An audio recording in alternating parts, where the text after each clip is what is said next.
वाहिगुरु जी का खालसा वाहिगुरु जी की फतेह। मेरे अज के लैक्चर का विषय है जात जन्म नहीं पूछी है।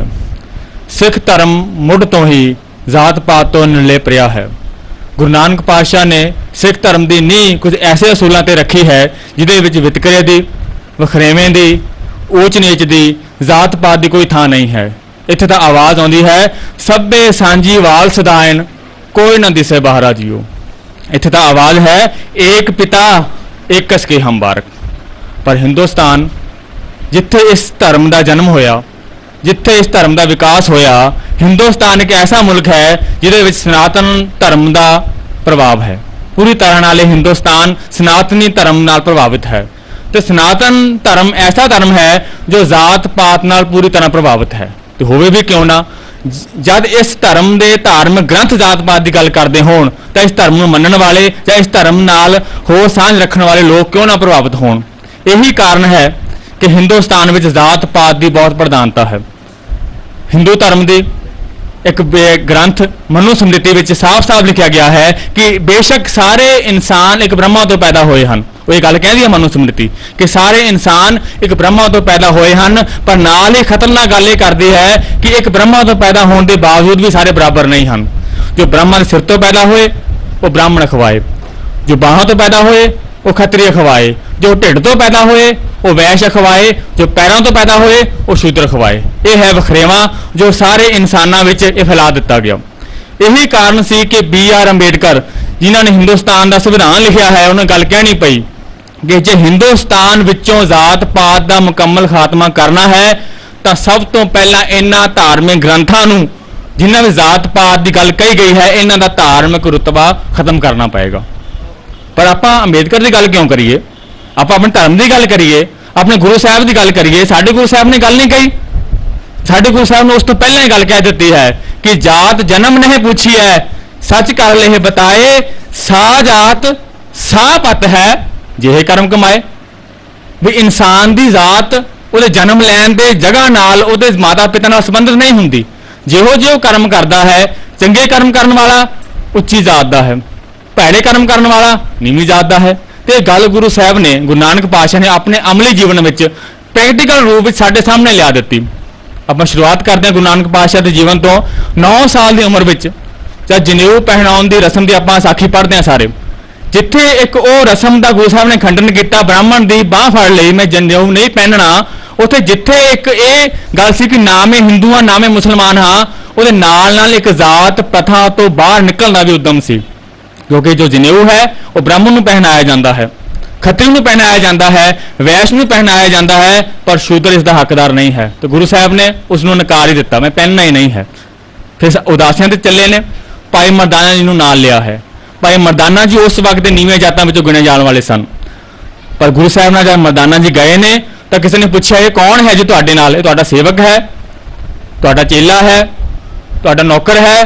तो गुरु साहब बड़े फखर नाल कहते नहीं ये मेरा भरा है। तो भरा की सांझ कैसी रखी, ये नहीं किया भी मैं उच्ची कुल का हाँ, क्योंकि उस वक्त गुरु नानक पातशाह की कुल आप वेखिए जात प्रथा अनुसार वो बेदी कुल विचों सन। गुरु साहब ने यह सांझ नहीं बनाई जे मैं बेदी कुल का हाँ, भाई मरदाना मेरा साथी बन के भी बेदी बन गया है। नहीं, सांझ की रखी नीचा अंदर नीच जात, नीची हूं अत नीच, जिथे नीच समालियन तिथे नदर तेरी बख्शीश। वे इत्थे सांझ कादी है, इत्थे सांझ है गुणा दी, इत्थे सांझ कादी है, इत्थे सांझ है भरा पुणे दी, इत्थे सांझ है मनुखता की सांझ है साडे विच।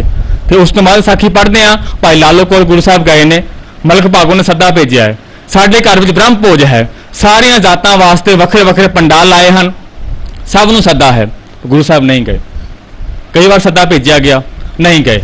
आखिर में जब गुरु साहब गए ने उत्थे तो गुरु साहब ने कड़ के गया कि मैनू क्यों बुलाया है, तुसीं बेशक बखरिया जातां वास्ते ते पंडाल लाए हैं पर मैं तो इन्हां विचों किसी जात विच नहीं आउंदा। मलक भागो बड़ा हैरान होया, पुछता है भी तुसीं किसी जात विच नहीं आउंदे, ये किवें हो सकता है, तुहाडी जात किहड़ी है। गुरु साहब कहंदे तू साहिब हों सांगी तेरा प्रणवै नानक जात कैसी। दसो जी जात कैसी, असीं सारे इक्को परमात्मा के बनाए हुए जो इंसान हाँ, साडे विच जात पात का वखरेवा क्यों आ गया। पर यह दुख की गल है अज असीं अपने सिख भी कहाने आ, गुरु नानक पातशाह सिख भी कहाने आ, मत्था भी टेकते हैं, बाणी भी पढ़ते हैं, ये भी पढ़ते हैं खत्री ब्राह्मण शूद्र वैश्य, उपदेश चौं वरना को साझा, पर अपने आप ਨੂੰ फिर भी दूसरे नालों ਵੱਖਰਾ ਮੰਨਦੇ ਹਾਂ, अपने सिख ਭਰਾ ਨਾਲੋਂ ਵੱਖਰਾ ਮੰਨਦੇ ਹਾਂ। ਅੰਮ੍ਰਿਤ ਛਕਿਆ ਹੈ, ਅੰਮ੍ਰਿਤ ਛਕ ਕੇ ਵੀ ਅਸੀਂ ਦੂਸਰੇ ਅੰਮ੍ਰਿਤ ਧਾਰੀ ਨਾਲੋਂ ਵੱਖਰੇ ਹਾਂ। ਸਾਡੇ ਮਨ ਅੰਦਰੋਂ ਇਹ ਗੱਲ ਨਹੀਂ ਮਿਟ ਸਕੀ। क्यों? ਅਸੀਂ गुरु साहब की बाणी ਨੂੰ ਸਮਝਿਆ नहीं, उन्हें फलसफा इतिहास ਨੂੰ ਸਮਝਿਆ नहीं। उस तो बाद देखिए गुरु अंगद देव जी की बारी आई, गुरु साहब ने लंगर प्रथा ਨੂੰ ਹੋਰ ਵਧਾਇਆ। गुरु अमरदास जी ने तो यह ऐलान कर दिता भी जो भी संगत ਵਿੱਚ आवे, संगत ਵਿੱਚ ਆਉਣ ਤੋਂ ਪਹਿਲਾਂ ਇਹ ਨਿਯਮ ਹੈ कि ਪਹਿਲਾਂ पंगत ਵਿੱਚ बैठ के आवे। कोई पंगत सब वास्ते बराबर ਹੁੰਦੀ है, ਸਾਰਿਆਂ ਨੂੰ ਇਕੱਠੇ बैठ के ਉੱਥੇ लंगर ਛਕਣਾ ਪੈਂਦਾ, ਭਾਵੇਂ ਉਹ ਬਾਦਸ਼ਾਹ ਅਕਬਰ ਹੋਵੇ, ਭਾਵੇਂ ਕੋਈ ਉਹ ਜ਼ਮਾਦਾਰ ਹੋਵੇ, ਭਾਵੇਂ ਕੋਈ ਨੀਵੀਂ ਜਾਤ ਦਾ ਹੋਵੇ, ਸਭ ਲਈ ਇੱਕੋ ਹੁਕਮ ਹੈ, ਸਭ ਨੇ ਇੱਕੋ ਕਤਾਰ ਵਿੱਚ बैठ के लंगर छकना है। उस तो बाद गुरु रामदास जी ने सरोवर बनाए।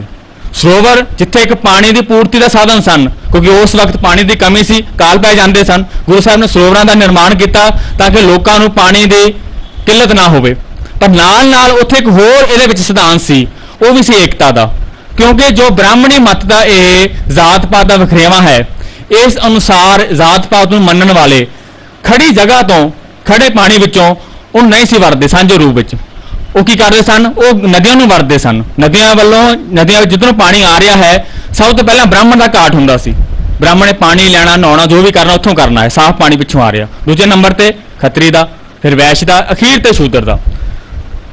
यह सी वखरेवा। तो गुरु साहब ने इसनूं खत्म करने लिए सरोवर बौलियां दे निर्माण किया ताकि सारे इक्को जगह तो पानी वरतन ते सारे अंदरों ये जो वखरेवा है मिट जाए। बौली साहब जिस 84 बौली की गल आपां करते हैं, वो बौली भी गुरु साहब ने इस करके बनाई सी ताकि ये जो ऊच नीच नूं मनण वाले लोग ने, ये जब इन मजबूर हो गए इक्को जगह तो पानी लैणगे, इन्हां अंदरों वखरेवा अपने आप मिट जाएगा। पर असीं सोचना है, आपां सारे इन्हां गुरुद्वारियां में जाने हाँ, इशनान भी करते हैं, दरबार साहिब भी जाने हाँ। कदे साडे मन अंदर ख्याल आया है वैसे इशनान क्यों कर रहे हैं?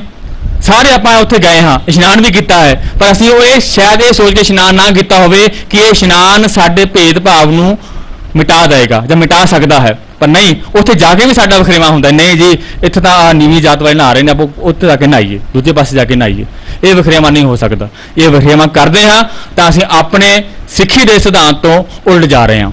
फिर दूसरी गल, दसवें पातशाह ने अमृत छकाया है। अमृत छका के हुक्म क्या किया है कि किसी को दसन की लोड़ नहीं है, पर फिर भी एक बार दोहराउण की लोड़ जरूर है। जब गुरु साहब ने अमृत छकाया तो सबनों उपदेश दिता, सतगुर कै जन्मे गवन मिटाया। ਉਹਦਾ ਭਾਵ ਕੀ ਸੀ? ਅੱਜ ਤੋਂ ਬਾਅਦ ਤੁਸੀਂ ਆਪਣੀ ਪਿਛਲੀ ਕੁੱਲ ਕਿਰਤ ਕਰਮ ਦਾ ਨਾਸ਼ ਕਰਕੇ ਨਿਰੋਲ ਖਾਲਸੇ ਬਣ ਗਏ ਹੋ, ਅਤੇ ਅੱਜ ਤੋਂ ਬਾਅਦ ਤੁਹਾਡਾ ਪਿਤਾ ਧਾਰਮਿਕ ਪਿਤਾ ਗੁਰੂ ਗੋਬਿੰਦ ਸਿੰਘ ਜੀ, ਧਾਰਮਿਕ ਮਾਤਾ ਸਾਹਿਬ ਕੌਰ ਜੀ, ਤੁਸੀਂ ਵਾਸੀ ਅਨੰਦਪੁਰ ਸਾਹਿਬ ਦੇ, ਤੁਹਾਡਾ ਜਨਮ ਕੇਸ਼ਗੜ੍ਹ ਸਾਹਿਬ ਦਾ। ਇਹ ਵੱਖਰੀ ਗੱਲ ਹੈ। ਅੱਜ ਤੱਕ ਅਸੀਂ ਜਿਹਨੇ ਅੰਮ੍ਰਿਤ ਨਹੀਂ ਛਕਿਆ, ਆਪਣੇ ਆਪ ਨੂੰ ਰਾਮਗੜੀਆ ਕਹਾਉਂਦਾ ਹੋਵੇ, ਸ਼ਾਮਗੜੀਆ ਕਹਾਉਂਦਾ ਹੋਵੇ, ਪਰ ਜਦੋਂ ਅੰਮ੍ਰਿਤ ਛਕ ਲੈਂਦਾ ਹੈ ਉਹ ਕੇਸ਼ਗੜ੍ਹੀਆ ਬਣ ਜਾਂਦਾ ਹੈ। ਸਾਰੇ ਇੱਕ ਬਣ ਜਾਂਦੇ ਨੇ, ਕੋਈ ਫਰਕ ਨਹੀਂ ਰਹਿ ਜਾਂਦਾ। ਉਹਦੀ ਜ਼ਾਤ ਕੀ ਹੈ, ਕੁੱਲ ਕੀ ਹੈ, ਪਿਤਾ ਕੌਣ ਹੈ, ਮਾਤਾ ਕੌਣ ਹੈ, ਉਹਦਾ ਸਾਰਾ ਉਹਨੇ ਵਖਰੇਵਾ ਮਿਟਾ ਕੇ ਅੰਮ੍ਰਿਤ ਛਕਿਆ ਹੁੰਦਾ ਹੈ। ਤੇ ਅੰਮ੍ਰਿਤ ਗੁਰੂ ਦੀ ਹਜ਼ੂਰੀ ਵਿੱਚ ਪੰਜਾਂ ਪੈਰਾਂ ਨੂੰ ਹਾਜ਼ਰ ਨਾਜ਼ਰ ਗੁਰੂ ਮੰਨ ਕੇ ਅੰਮ੍ਰਿਤ ਛਕਦਾ ਹੈ, ਤੇ ਫਿਰ ਵੀ ਉਹ ਵਿਤਕਰਾ ਕਰਦਾ ਹੈ ਤਾਂ ਉਹ ਫਿਰ ਆਪਣੇ ਅੰਮ੍ਰਿਤ ਨੂੰ ਭੰਗ ਕਰਨ ਦਾ ਦੋਸ਼ੀ ਬਣਦਾ ਹੈ। ਆਪਾਂ ਵਿਸ਼ਾ ਲੈ ਰਹੇ ਹਾਂ, ਜਾਤ ਜਨਮ ਨਹੀਂ ਪੁੱਛਿਆ, ਕਿਉਂ ਨਾ ਪੁੱਛਿਆ? ਗੁਰੂ ਸਾਹਿਬ ਨੇ ਸਾਨੂੰ ਰੋਕਿਆ ਹੈ।